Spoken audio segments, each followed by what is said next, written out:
Now before I start talking about hardware, I need to say I'm not Linus Tech Tips or that Austin fella, so I'm not going to start talking about how many gigabits or teraflops the PlayStation has. All you need to know is that it's a grey rectangle and it can play Spyro. I'll just be talking about what made it special and any updates it had over time. The overall design of the PlayStation 1 is a bit boring. It's grey, nothing really stands out except for those weird ridges on the side, but in all honesty it's what's inside that counts. Even though the N64 is technically more powerful, thanks to the PlayStation's use of the CD-ROM, it meant that the games it ran had way more to offer than its competitors. It wasn't only the games though. Thanks to Sony's expertise with music players, the PlayStation 1 is actually one of the best CD players on the market. It started a trend of PlayStation consoles having a second use, which made them one of the cheapest media players in a certain media. PS1 with CDs, PS2 with DVDs, and PS3 with the Blu-ray.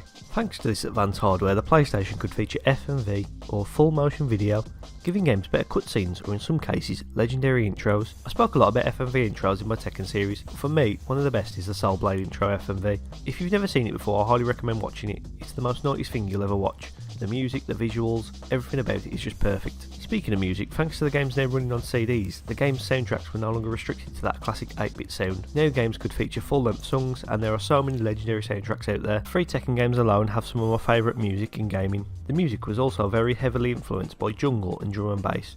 A lot of what you're hearing in the background of this video is an example of that. I've seen a lot of PlayStation 1 soundtrack mixes on YouTube, and I think that's just down to how nostalgic a lot of the music on this console is to people. Also, a little extra fact, if you put some of the PS1 games into a CD player, a lot of them will play the game's soundtrack, just like a normal CD.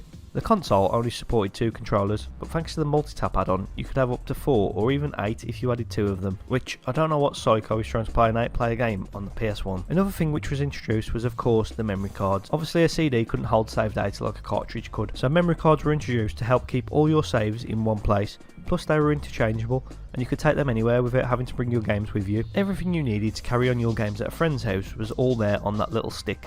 Of course I have to mention the controller.